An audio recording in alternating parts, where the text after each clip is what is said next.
Hi everyone, ಹೇಗಿದ್ದೀರಾ? ಎಲ್ಲರೂ ಚೆನ್ನಾಗಿದ್ದೀರಾ ಅಂತ ಅನ್ಕೋತೀನಿ. ಇವತ್ತಿನ ರೆಸಿಪಿ ಅಂತೂ ವಿತೌಟ್ ಮಸಾಲೆ ರುಬ್ದೇನೆ ನಾನು ಈ ಚಿಕನ್ ರೆಸಿಪಿನ ಮಾಡ್ತಾಯಿದ್ದೀನಿ. ತುಂಬ ಈಸಿ ಆಗುತ್ತೆ, ತುಂಬ ಟೇಸ್ಟಿಯಾಗಿ ಇರುತ್ತೆ, ತುಂಬ ಕಮ್ಮಿ ಸಮಯದಲ್ಲಿ ಆಗುತ್ತೆ. ಇದನ್ನು ನೀವು ಚಪಾತಿ, ರೋಟಿ ಇಲ್ಲ ಮುದ್ದೆ ಜೊತೆ ಎದ್ರ ಜೊತೆನಾದರೂ ತಿನ್ಕೋಬೋದು. ಅಷ್ಟು ಕಮ್ಮಿ ಸಮಯದಲ್ಲಿ ಈ ರೆಸಿಪಿ ಆಗುತ್ತೆ. ಬನ್ನಿ ನೋಡೋಣ. ಹಾಯ್ ಎವ್ರಿವನ್, ಇವತ್ತು ಚಿಕನ್ ಮಾಡ್ತಾಯಿದ್ದೆ. ಈ ಚಿಕನಲ್ಲಿ ನಾನು ಯಾವುದೇ ಮಸಾಲೆನ ಹಾಕಲ್ಲ, ಡೈರೆಕ್ಟ್ ಹಾಗೆ ಮಾಡ್ತೀನಿ. ತುಂಬ ಚೆನ್ನಾಗಾಗುತ್ತೆ, ಬೇಗನೂ ಆಗುತ್ತೆ. ಯಾರ್ಯಾರಿಗೆ ಚಿಕನ್ ಮಾಡೋದು ತುಂಬ ಕಷ್ಟ ಅಂತ ಅನ್ಕೋತಾರೋ ಅವರು ಈ ರೆಸಿಪಿನ ನೀವು ಟ್ರೈ ಮಾಡ್ಕೋಬೋದು. ತುಂಬ ಟೇಸ್ಟಿಯಾಗೂ ಇರುತ್ತೆ, ತುಂಬ ರುಚಿನೂ ಇರುತ್ತೆ, ಕಮ್ಮಿ ಸಮಯದಲ್ಲೂ ಆಗುತ್ತೆ. ನಾನೇನು ಮಾಡಿದ್ದೆ ಅಂದರೆ ಒಂದು ಪಾತ್ರೆ ಇಟ್ಟು ಎಣ್ಣೆ ಹಾಕಿ ಅದರಲ್ಲಿ ಸ್ವಲ್ಪ ಕರಿಬೇವಿನ ಸೊಪ್ಪು, ಆಮೇಲೆ ಶುಂಠಿ ಬೆಳ್ಳುಳ್ಳಿ ಪೇಸ್ಟ್ನ ಹಂಗೆ ಕುಟ್ಕೊಂಡು ಹಾಕ್ಕೊಂಡಿದ್ದೀನಿ. ಹಂಗೆ ಫ್ರೈ ಮಾಡಿಕೊಂಡೆ. ಫ್ರೈ ಮಾಡಿಕೊಂಡು ಅದಕ್ಕೆ ನಾನು ಅಚ್ಚ ಖಾರದ ಪುಡಿ ಹಾಕ್ಕೊಂಡೆ. ಅಚ್ಚ ಖಾರದ ಪುಡಿ, ಅರಿಶಿನ ಹಾಕ್ಕೊಂಡು ಇದನ್ನು ಮಿಕ್ಸ್ ಮಾಡ್ಕೋಬೇಕು. ಆಮೇಲೆ ಈ ಟೊಮಾಟೋನ ಕೈಯಿಂದ ಕಿವುಚ್ಕೊಂಡಿದ್ದೀನಿ.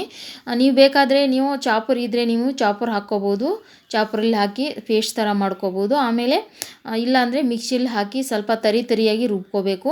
ನಾನು ಎರಡೂ ಥರ ಮಾಡಿದ್ದೀನಿ. ಇದನ್ನು ಕೈಯಿಂದ ಕ್ಯೂಚ್ ಮಾಡೋದ್ರಿಂದ ತುಂಬ ಟೇಸ್ಟಿಯಾಗಿರುತ್ತೆ.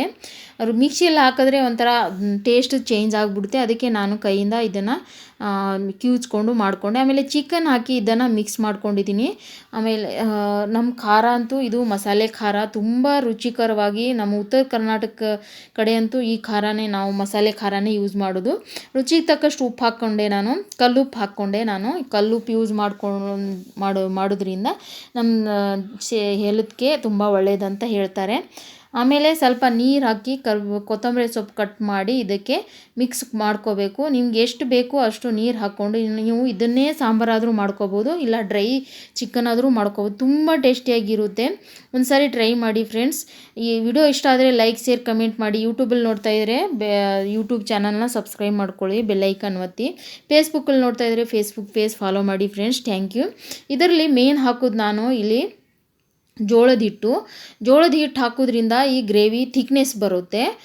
ನಿಮ್ಮ ಹತ್ರ ಜೋಳದ ಹಿಟ್ಟು ಇಲ್ಲ ಅಂದರೆ ಅಕ್ಕಿ ಹಿಟ್ಟು ಹಾಕ್ಕೋಬೋದು ಸ್ವಲ್ಪ, ಇಲ್ಲ ಅಕ್ಕಿ ಹಿಟ್ಟು ಇಲ್ಲ ಅಂದರೆ ನೀವು ಕಾರ್ನ್ಫ್ಲವರ್ ಇರುತ್ತಲ್ಲ ಅದನ್ನು ಹಾಕ್ಕೋಬೋದು. ಹಾಕಿ ಈ ಥರ ಮಿಕ್ಸ್ ಮಾಡಿ ಬೇಯಿಸ್ಕೊಂಡ್ರೆ ಇದು ನೋಡಿ ಚಿಕನ್ ಗ್ರೇವಿ ವಿತೌಟ್ ಮಸಾಲೆ ರುಬ್ದೇನೆ ನಾವು ಈ ಥರ ಮಾಡ್ಕೋಬೋದು. ತುಂಬ ಈಸಿ ಆಗುತ್ತೆ, ತುಂಬ ಬೇಗನೂ ಆಗುತ್ತೆ, ತಿನ್ನೋಕ್ಕಂತೂ ಅಷ್ಟು ರುಚಿಯಾಗಿರುತ್ತೆ. ಮುದ್ದೆ ಜೊತೆ, ರೊಟ್ಟಿ ಜೊತೆ,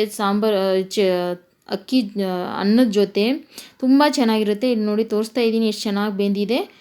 ಇನ್ನೊಂದು ಸಾರಿ ರಿಕ್ವೆಸ್ಟ್ ಫ್ರೆಂಡ್ಸ್, ನನ್ನ ಚಾನಲ್ನ ಸಬ್ಸ್ಕ್ರೈಬ್ ಮಾಡ್ಕೊಳ್ಳಿ, ಬೆಲ್ಲೈಕನ್ನ ಒತ್ತಿ. ಯೂಟ್ಯೂಬಲ್ಲಿ ನೋಡ್ತಾ ಇದ್ದರೆ, ಫೇಸ್ಬುಕ್ಕಲ್ಲಿ ನೋಡ್ತಾ ಇದ್ದರೆ ಫೇಸ್ಬುಕ್ ಪೇಜ್ ಫಾಲೋ ಮಾಡಿ friends. Thank you for watching.